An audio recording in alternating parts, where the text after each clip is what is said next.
فخبارك اختي الزوينه باللي ربي كيعوض.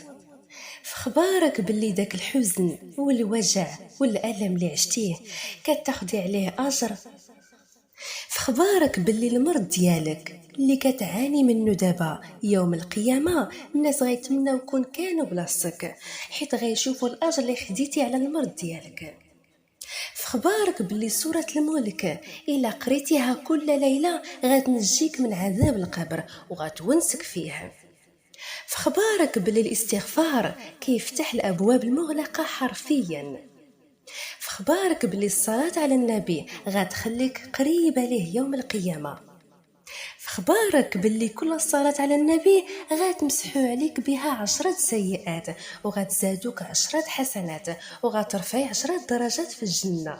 اللهم صل على الحبيب المصطفى، صلي عليه يا أختي. فخبارك باللي كلمة الحمد لله تملأ الميزان وتزيد من حسناتك.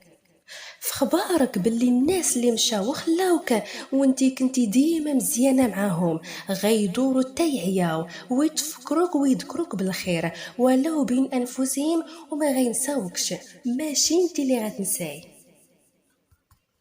فخبارك باللي اي دعوه دعيتيها غيستجب الله ليها. فخبارك باللي قيام الليل غيدير لك معجزات في حياتك. فخبارك باللي السحر والعين بصح كاينين وبزاف من ناحيتهم مرونة بسببهم. فخبارك باللي الصلاة في وقتها غتعطيك راحة البال اللي قاع الناس باغينها. فخبارك باللي خصك تدعي ربي في كل وقت انه يحفظ لك صحتك من الامراض ومن نوائب الزمان.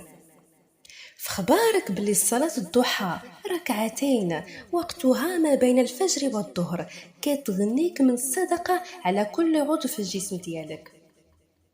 فخبارك باللي المداومة على صلاة الضحى أيضا كتجيب الرزق.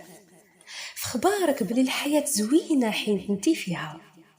فخبارك باللي خاطرك غادي تجبر وجرحك غادي يبرى وقلبك غادي يفرح. فخبارك باللي انت زوينه بزاف. واش فخبارك باللي انا كنبغيك واخا ما كنعرفكش وكنتمنى ليك الفرحه والنجاح في كل ما كتمناه في حياتك الشخصيه والعمليه. الا وصلتي حتى لهنا في هذا المقطع بغيت ربي يسعدك ويفرح قلبك ان شاء الله.